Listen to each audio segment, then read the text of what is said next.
We live in a time where success is measured by visible things: cars, houses, clothes, vacations.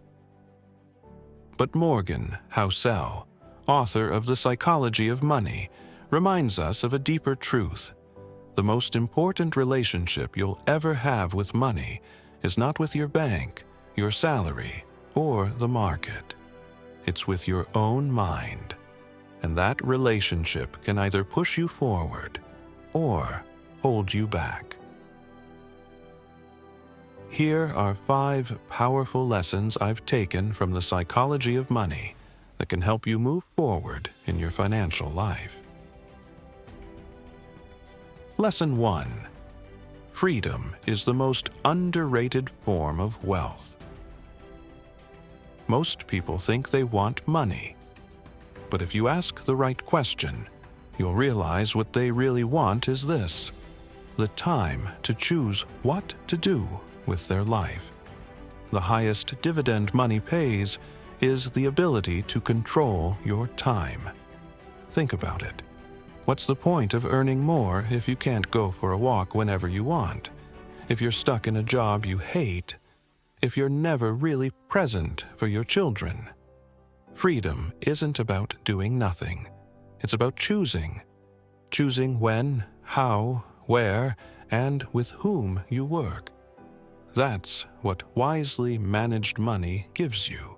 And most people ignore this truth, chasing status instead. Are you using your money to buy things? Or are you using it to buy time? Lesson 2. Financial intelligence isn't about degrees. It's about behavior. This book says it plainly. It's not the smartest person who prospers. It's the most consistent. You can have an MBA, read about investing every day, and still fail if you can't control your ego, your impulses, or your emotions. Financial success is not a science. It's a behavioral skill. What does that mean? It means your financial future depends more on things like making decisions without being driven by fear or euphoria, sticking to your strategy even when the headlines look terrifying, not letting social media comparisons push you into spending for status. For example, many people invest wisely for a year, only to pull their money out during the first market dip. They don't lose because they lack knowledge. They lose because they lack emotional control. Lesson 3. The mind creates stories to justify financial decisions. Have you ever said, "I deserve this," after making an expensive, unnecessary purchase? That's an emotional mechanism at work, and Morgan explains it perfectly. We make emotional decisions, and then justify them with logic.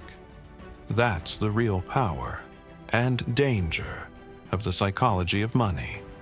People do crazy things with money because everyone views the world through the lens of their own personal history. Did you see your parents lose money? Maybe now you're afraid to invest. Did you grow up with scarcity? Maybe now you spend impulsively to compensate. Were you surrounded by flashy appearances? Maybe now you confuse freedom with image. The solution isn't to ignore your past. It's to recognize it and to start writing a new story. Lesson 4. Patience is more profitable than any action. Here comes one of the strongest points in the book. Time is the greatest wealth multiplier. You don't need to find the perfect investment. You need to let it grow. Did you know that over 90% of Warren Buffett's fortune came after he turned 50? Not because he changed his strategy, but because he let compound interest do its job. Doing well for a long time beats doing perfectly for a short time. But that takes patience. And patience is a muscle our generation rarely trains. We live in a culture of everything now, but wealth doesn't work that way. Small, smart decisions, repeated over years, will always outperform sudden strokes of luck. Lesson 5. You don't need to look rich to be rich. Morgan Housel calls it the status trap. Many people spend money they don't have, to impress people they don't know, buying things they don't need. And here's the ironic part. The true measure of wealth isn't how much you spend. It's how much you can afford not to spend. The truly wealthy often don't look it, because they've realized that freedom is far more valuable than outside approval. They're not chasing validation, they're pursuing peace of mind. When you stop spending to impress, you free up an incredible amount of mental energy and financial resources, and you can redirect them toward real growth. Your relationship with money is a mirror. It reflects your story, your wounds, your fears, but it can also reflect your growth, your maturity, your vision. The Psychology of Money isn't a book of magic formulas.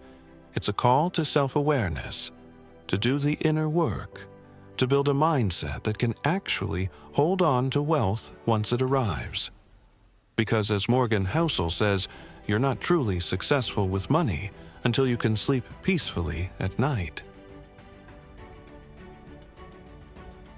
So, what about you? Are you building real wealth, or just the appearance of it? Are you training your mind, or letting fear make your decisions? This space is for you, for those who refuse to settle, for those who want more, for those who are ready to choose differently. See you in the next lesson.